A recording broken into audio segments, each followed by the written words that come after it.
Bismillahirrahmanirrahim. Assalamu alaikum. I hope you all are fine and staying safe and happy. I am your social studies instructor, Ms. Farheen, and I welcome you all to your social studies class. Dear students, I hope by now you have finished the bridging with your teacher. Very good. So my dear students, let's just quickly have a look कि आज के lecture में हम क्या पढ़ने वाले हैं. We are going to differentiate between rights and responsibilities. Before we see that what are rights and responsibilities, एक Islamic perspective देखते हैं जिसमें हज़रत मोहम्मद सल्लल्लाहु अलैहि वसल्लम ने फरमाया, every one of you is a shepherd and every one of you will be questioned about those under his rule. So my dear students, एक शहरी के नाते, एक इंसान होने के नाते हमारी बहुत सारी रिस्पॉन्सिबिलिटीज़ हैं.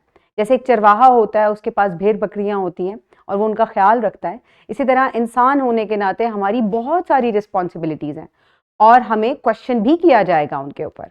तो व्हाट आर दीज रिस्पॉन्सिबिलिटीज़ और क्या राइट्स होते हैं, आज हमने यही डिस्कस करना है. बट बिफोर दैट हमें रूल्स के बारे में जानना है, जो कि आप अपने प्रीवियस ग्रेड्स में भी जान चुके हैं.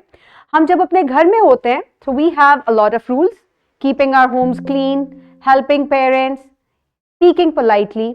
इसके अलावा जब हम स्कूल में होते हैं, we listen to the teacher. This is a rule कि टीचर को केयरफुली सुने. Complete your homework in time, right. अपना होमवर्क हमेशा टाइम पे कंप्लीट करें, डिले नहीं करें. And another rule is be on time. जब आप स्कूल जाते हैं तो वक्त पर पहुंचे.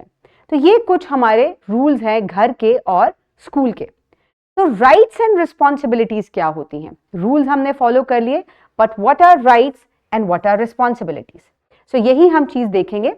राइट्स एंड रिस्पॉन्सिबिलिटीज क्या होते हैं? तो rights and responsibilities are the privileges. सबसे पहले हमने राइट्स के बारे में पढ़ना है. These are some freedoms. ये कुछ आजादियां हैं जो हमें दी जाती हैं.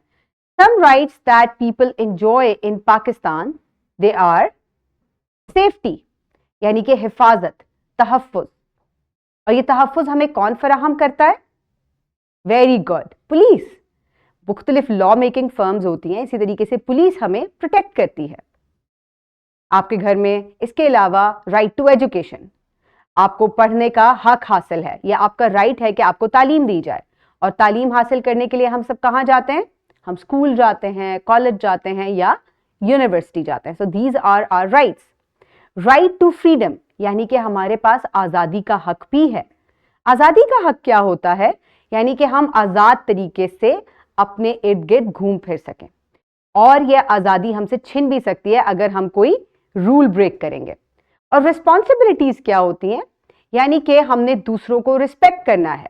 यानी कि अगर आपके पास राइट टू एजुकेशन है तो आपकी रिस्पॉन्सिबिलिटी क्या है कि आपने कैसे पढ़ना है? हार्ड वर्क के साथ पढ़ना है और अपनी टीचर की बात को भी सुनना है.